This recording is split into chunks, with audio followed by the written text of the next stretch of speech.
Assalamualaikum warahmatullahi wabarakatuh. Perkenalkan, nama saya Nerisa Ada, NIM 42319020.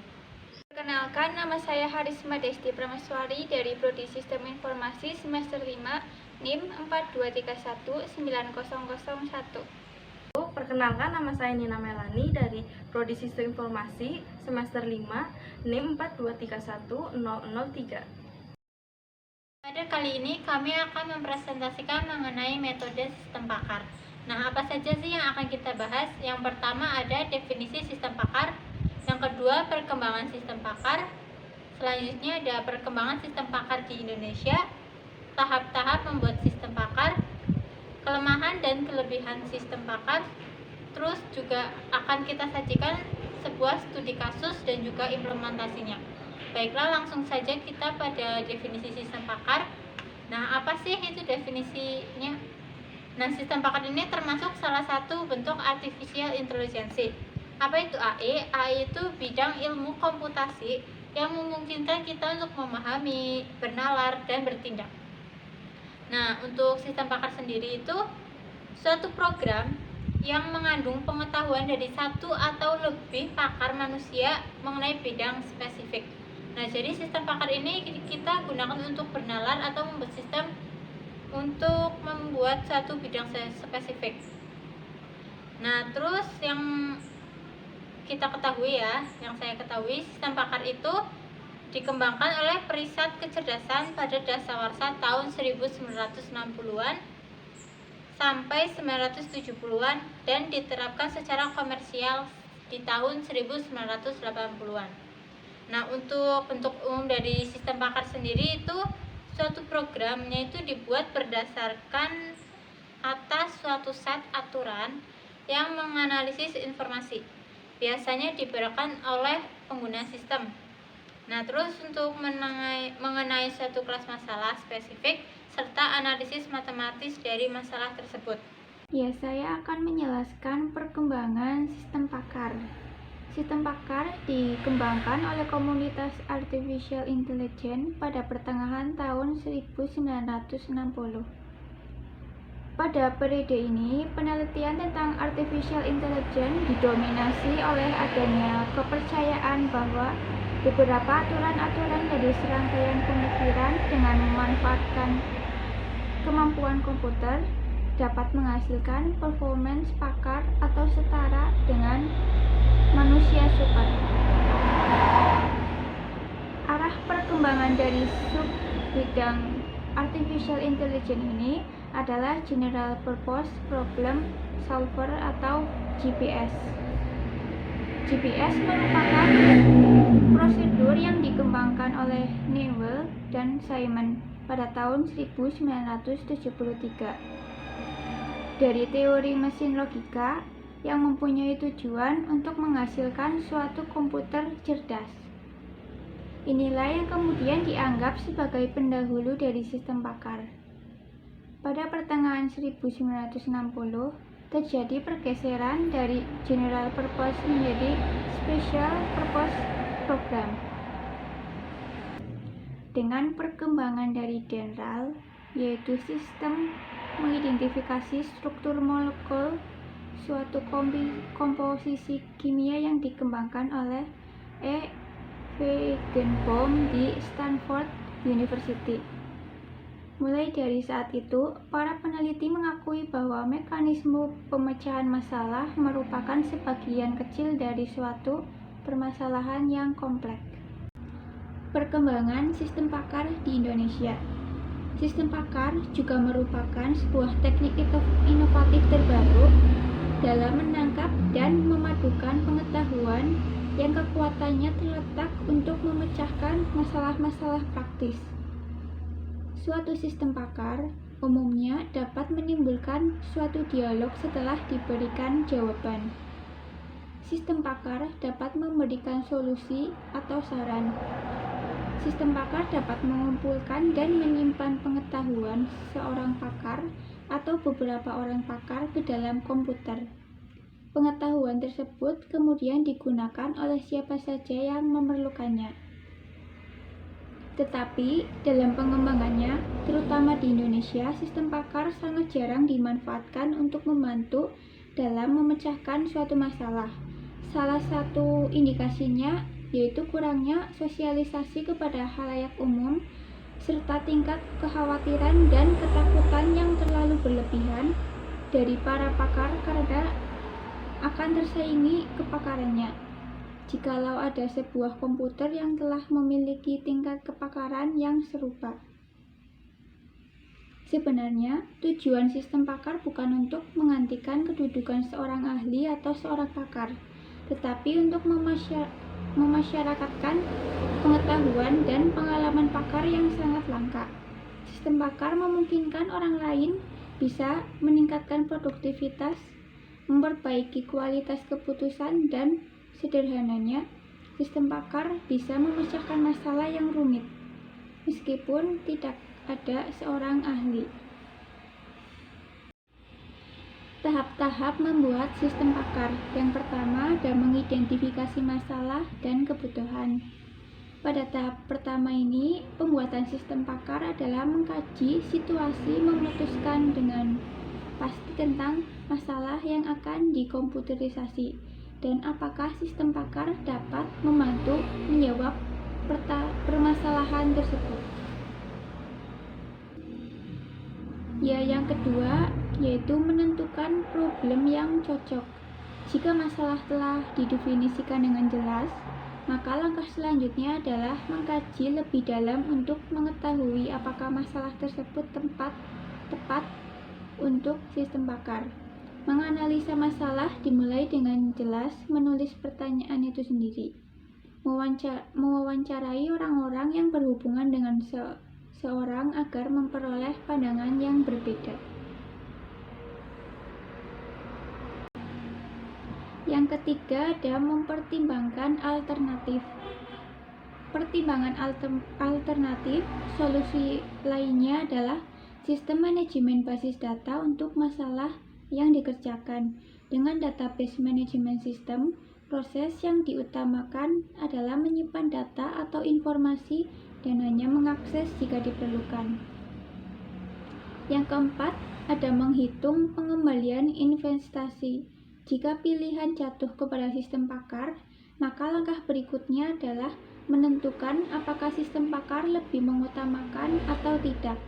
Di sini harus diperhitungkan pengembalian investasi dengan jalan menganalisis biaya dengan kemungkinan keuntungan. Yang kelima ada memilih alat pengembangan. Alat pengembangan sistem pakar merupakan paket perangkat lunak yang memungkinkan untuk memasukkan pengetahuan pakar ke dalam komputer tanpa harus membuat suatu program terlebih dahulu. Yang keenam, ada merekayasa pengetahuan. Pengembangan sistem pakar dimulai dengan merekayasa pengetahuan, yaitu bagaimana untuk memperoleh pengetahuan dapat diperoleh dengan berbagai cara seperti melalui buku, artikel-artikel ilmiah, atau acuan lainnya yang dapat diperoleh dari individu atau seseorang yang memang ahlinya pada bidangnya. Yang ketujuh ada tahap merancang sistem. Merancang sistem, hal pertama yang harus dilakukan adalah membuat garis besar masalah. Salah satu langkah ini dilakukan adalah dengan mengidentifikasi suatu fakta, angka, dan informasi lainnya yang memerlukan jawaban atau pemecahan masalah yang diberikan sistem pakar.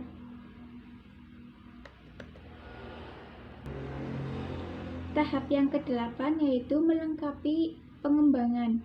Cara terbaik untuk mengerjakan hal ini adalah dengan jalan meluruskan bagian demi bagian secara khusus. Pengetahuan itu akan dibagi ke dalam potongan-potongan yang logis, masing-masing dengan blok aturan. Setiap bagian diuji apakah sudah dapat berjalan sesuai yang diinginkan. Yang ke-9 yaitu menguji dan mencari masalah sistem. Sesudah sistem pakar dikembangkan, pemakai hanya perlu menyisihkan waktu untuk menguji dan mencari kesalahan. Tahap pengujian ini diusahakan untuk melihat keabsahan sistem pakar tersebut agar jalannya sistem benar-benar sesuai dengan tujuan yang dimaksud. Ya, yang terakhir yaitu memelihara sistem. Beberapa subjek atau dominan bersifat dinamis. Oleh karena itu, sistem pakar harus selalu dipelihara dan dikembangkan sesuai dengan perkembangan pengetahuan itu sendiri. Salah satu contohnya dengan memperbarui pengetahuan, mengganti pengetahuan yang sudah ketinggalan dan meluaskan sistem agar dapat lebih baik lagi dalam menyelesaikan masalahnya. Selanjutnya ada kelebihan sistem pakar. Yang pertama itu, dengan adanya sistem pakar memungkinkan orang awam itu bisa mengerjakan pekerjaan para ahli. Nah, terus bisa melakukan proses secara berulang. Jadi ketika kita membuat satu sistem, kita bisa melakukan prosesnya itu berulang-ulang. Terus dengan adanya sistem pakar, kita bisa menyimpan pengetahuan dan keahlian para pakar, meningkatkan output dan produktivitas, terus mampu mengambil dan melestarikan keahlian para pakar, terus memiliki kemampuan untuk mengakses pengetahuan. Nah, terus memiliki kemampuan untuk bekerja dengan informasi yang tidak lengkap dan mengandung ketidakpastian. Nah, dengan adanya sistem ini kita bisa mendapatkan informasi yang lengkap dan juga yang pasti. Nah, terus adanya sistem pakar kita bisa menghemat waktu dalam pengambilan keputusan. Nah, terus setelah ada kelebihan, kita akan membahas mengenai kelemahan sistem pakar.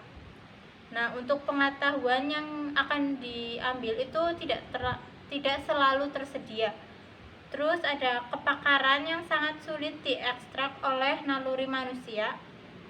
Terus pendekatan setiap pakar untuk situasi atau problem itu berbeda-beda walaupun sama untuk tingkat kebenarannya. Nah, terus sangat sulit bagi seorang pakar untuk mengabstraksi atau menjelaskan langkah mereka dalam menangani masalah. Jadi untuk dalam menangani masalah untuk kita jelaskan itu lumayan sulit. Terus banyak pakar yang tidak mempunyai jalan untuk mencek apakah kesimpulan ini benar atau tidak, dan juga kesimpulan ini apakah masuk akal. Nah, terus banyak istilah atau jargon yang dipakai oleh pakar dalam mengekspresikan fakta seringkali terbatas dan tidak mudah dipahami oleh orang lain, karena jargon-jargon tersebut hanya bisa dipahami oleh orang yang ahli. Terus pengembangan sistem pakar itu seringkali membutuhkan perekayasa atau pengetahuan yang langka dan mahal. Selanjutnya saya akan menjelaskan tentang studi kasus sistem pakar diagnosa penyakit mata pada manusia dengan metode forward chaining. Yang pertama, definisi mata. Mata adalah suatu panca indera yang sangat penting dalam kehidupan manusia yang digunakan untuk melihat.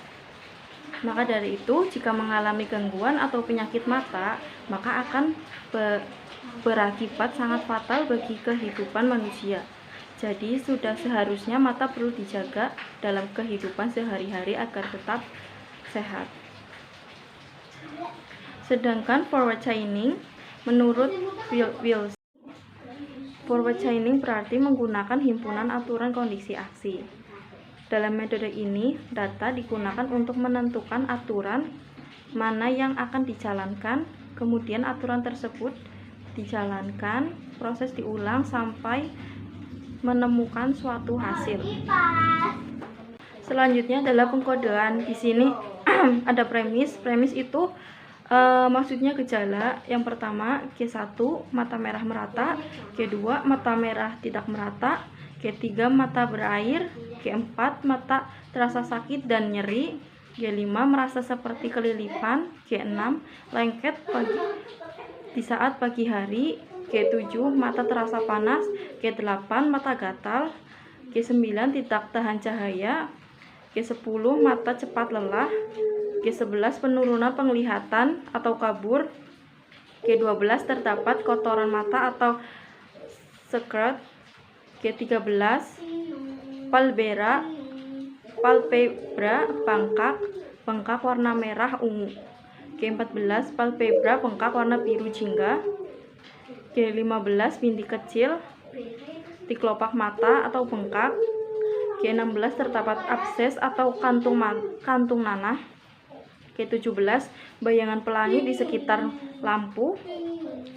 G18 sakit kepala. G19 anemia. Dan G20 bengkak pada meibom. Selanjutnya ada subgoal. Subgoal itu maksudnya kode untuk penyakit.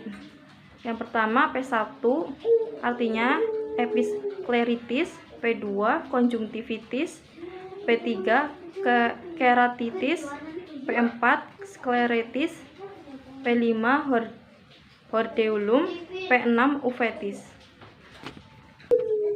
Selanjutnya rule atau aturan. Misalkan di sini ada R1, R2, R3, R4, R5 dan R6. Yang dimaksud R1 misalnya if G2, NG7, NG8, NG10, NG13 dan P1. Yang dimaksud G2, G7, G8, G10, G13 itu kan nama gejalanya. Misalkan ada studi kasus, terus gejalanya ada sesuai di aturan R1, maka itu hasil penyakitnya adalah DEN P1. P1 itu tadi bisa dilihat episkleritis, maka pasien yang dengan gejala P1 adalah episkleritis. Atau pasien dengan gejala lainnya yang tidak terdapat di R1 mungkin ada di R2, R3 atau R selanjutnya. Tinggal dilihat dari gejala-gejalanya. Bisa dilihat selanjutnya adalah algoritma forward chaining. Ini adalah secara manual untuk mencari penyakit yang dikeluhkan oleh pasien secara manual. Bisa dibaca sendiri aturan-aturannya. Selanjutnya adalah contoh soal algoritma forward chaining. Ya, jadi di sini saya sudah membuat contoh soal algoritma forward chaining. Di sini saya membuat contoh soalnya. Ada fakta, Yuda memiliki beberapa gejala ini pada matanya. Yang pertama, G2, G3, G6, G7, dan G11. Dan ini Q-nya ada R1, R2, R5. Nah, di sini pertama kita tulis dulu nomornya. Dan masukkan Q-nya.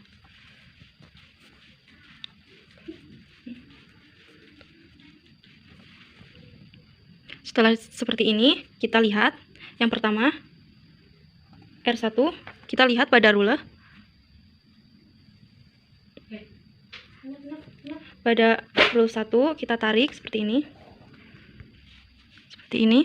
Kita lihat ada apa tidak gejala yang dialami oleh Yuda. Kita cocokkan data di sini dengan data penyakit atau gejala yang dialami oleh Yuda.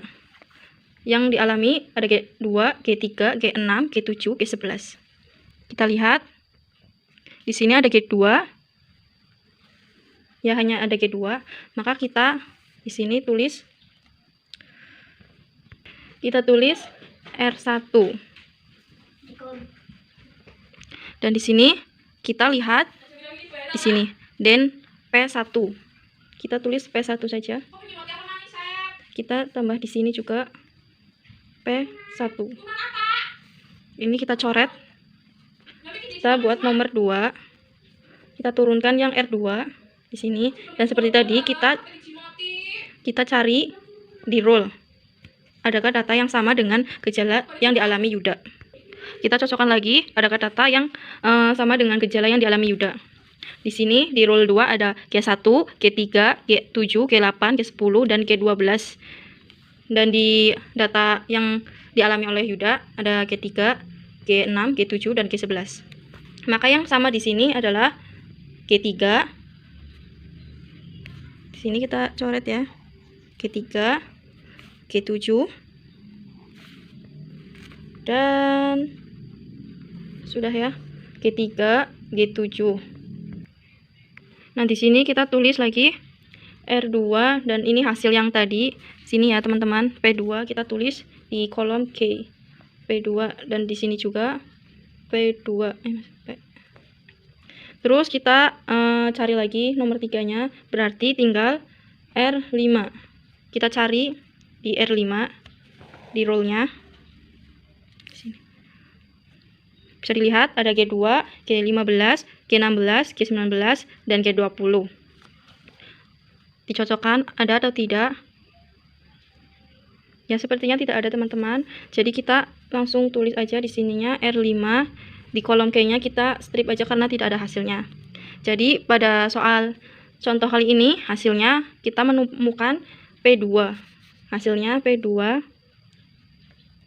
Hasil sama dengan P2. Hasilnya P. Jika dilihat dari subgolnya, maka P2 artinya konjungtivitis.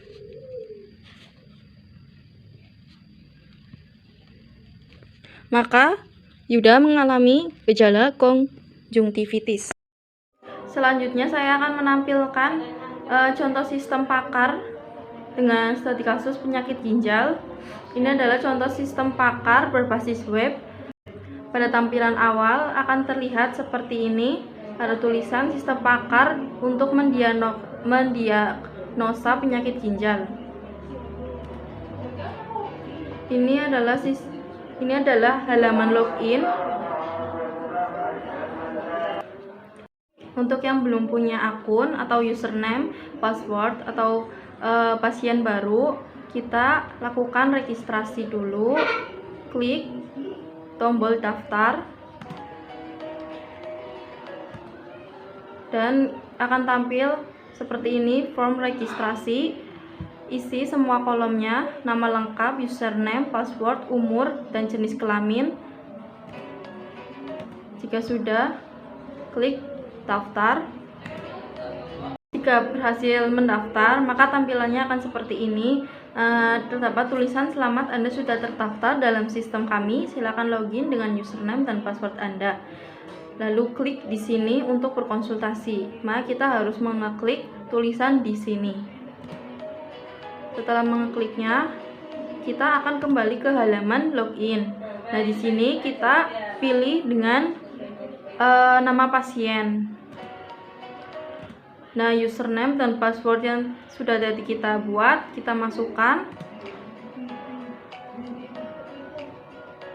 Dan klik login. Maka kita sudah bisa masuk ke dalam sistemnya sebagai pasien, dan di sini ada data-data yang sudah kita masukkan. Dan di sini kita bisa memilih gejala yang kita rasakan. Kita tinggal checklist saja diagnosanya. Setelah kita centang, kita klik diagnosa. Maka akan terlihat halaman seperti ini dengan gejala yang sudah kita pilih, dan kita lihat hasilnya.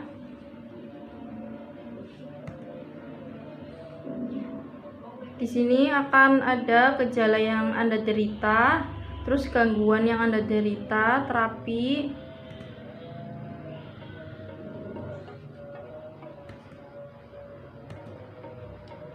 dan ini adalah tombol untuk kita logout akun. Setelah kita logout, akan tampilannya seperti ini pada sistem. Nah, ini untuk cara masuk untuk admin. Admin sudah mempunyai username dan password, jadi tinggal masukkan saja. Tampilannya akan seperti ini, berbeda dengan tampilan seperti tadi di pasien. Kita bisa melihat datanya, data gejala. Ini ada gejala-gejala, ini ada kodenya, ada nama gejalanya, dan ini bisa action, ini bisa diupdate dan di delete. Jadi kita bisa merubah dan menghapus. Dan kita klik entry gejala. Nah, di sini jika kita akan menambahkan gejala-gejala, kita masukkan ID gejala, nama gejala. Terus kita bisa simpan dengan klik tombol simpan. Kita lihat lagi penyakitnya. Ini ada tampilan penyakit, bisa dilihat. Ini ID dan ini nama penyakitnya. Dan kita lihat entry penyakit. Ini seperti tadi, cuma berbeda namanya saja. Yang tadi gejala dan ini penyakitnya. Kita lihat lagi solusi. Nah, di sini ada beberapa solusinya sesuai dengan penyakitnya. Nah, kita bisa juga klik entry solusi untuk menambahkan penyakit apa dan keterangannya gimana gitu. Kalau sudah langsung aja disimpan. Rule itu peraturan. Nah, ini bisa dilihat kan, ada kode rule-nya, gejala, penyakit. Jadi misal rule 1 R1 gejalanya G02, nyeri di pinggang sangat hebat, berarti itu penyakitnya P1. P1 itu kode dari nama penyakit ginjal.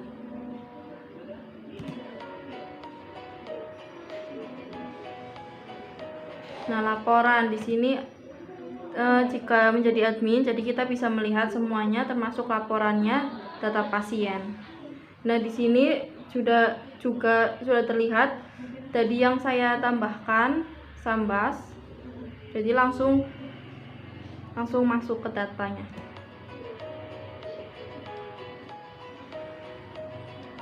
Nah, ini laporan konsultasi.